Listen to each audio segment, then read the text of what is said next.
Yes, sister. My name's Caroline. I'm a journalist. I've got a two-part question here. Does Islam propagate acts of forgiveness? Yes or no? Does Islam propagate acts of forgiveness? This was the question, does Islam propagate acts of forgiveness? Of course, yes. And every chapter, every surah of the glorious Quran begins with the formula, Bismillah ar-Rahman ar-Rahim. In the name of Allah, most gracious, most merciful. So why does it... Yes, sister. Second part of the question. And the second part of the question is, why does it Yes, permit? Why does Islam permit honor killings? Honor killing? Yes. What do you mean by honor killing, sister? Honor killing, the right to avenge your brother's blood in the name of Allah. It might be out of context, but I just need to know if there's an answer to this. If I get you mean honor killing means if someone kills any human being to take revenge? Yes. That's what you mean? Yes, because I've read a few books, and a lot of the times people have said that they are allowed to kill their brother or to kill somebody else because their brother has been killed by another human being. This was also a good question, that if Islam propagates act of forgiveness, why does it permit honor killing? Yes. Why does it permit? That's a very good question. Sister, if you analyze this mention in the Quran, in Surah Baqarah, chapter number 2, verse number 178, the had penalty, the punishment of death, on the basis of qisas.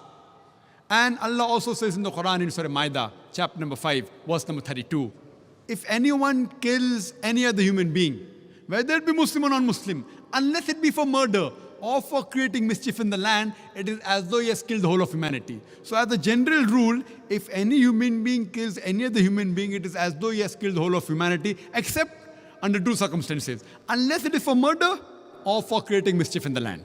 Now, there are two exceptions where Islam gives permission where you can kill any other human being. Number one is, if that person has committed murder, which comes in your scope of question, honor killing. Number two is if he is creating fasad, corruption in this land. Again, this is not compulsory.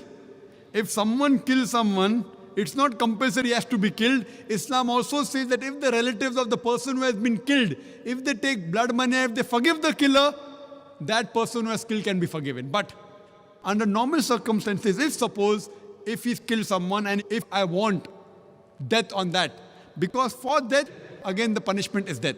Like as it's mentioned earlier in the early scriptures, even in the Bible, an eye for an eye and a tooth for a tooth, it keeps on continuing.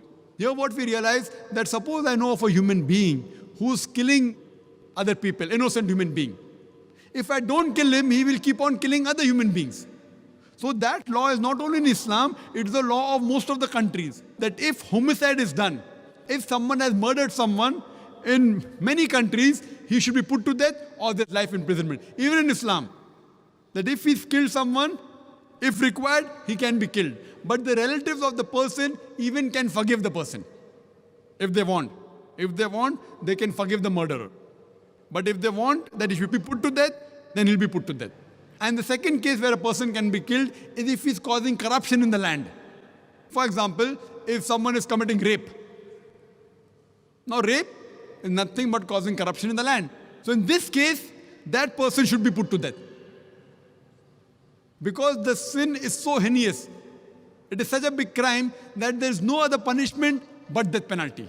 And I've asked this to many non-Muslims, that God forbid, if someone rapes your mother, and if you are made the judge, and if the rapist is brought in front of you, what punishment will you give him? And 100% of the non-Muslim, they told me that we will put him to death. Some went to the extreme of saying we will torture him to death. So why these double standards? You know, in America, which happens to be one of the most advanced countries in the world, according to the FBI statistics, in 1990, every day on average, 1,756 cases of rape took place. According to 1996 statistics, US Department of Justice, every day 2,713 cases of rape took place. 1990, 1,756. 1996, 2,713. Maybe the Americans got more bold. That means every 32 seconds, one rape is taking place in America. We are here in this auditorium for the past about 3 hours.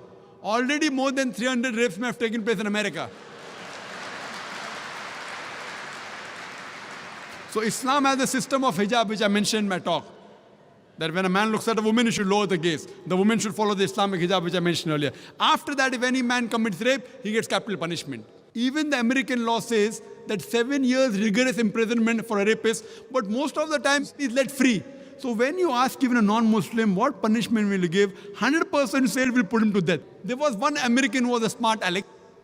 In America, he told me, Brother Zarkir, first I will give him 5 years rigorous imprisonment. I told him, do you know, according to the States of America, out of those that commit rape, after the imprisonment, after they're let free, more than 95% commit rape again. So if you want your daughter and your mother to be raped again, you're most welcome. I don't want that. So he said, if that's the case, in the first time itself, I put him to death. So in such cases, where there's corruption of land like rape, etc., Islam gives permission, death penalty can even be given for that case. Hope that answers the question, sister.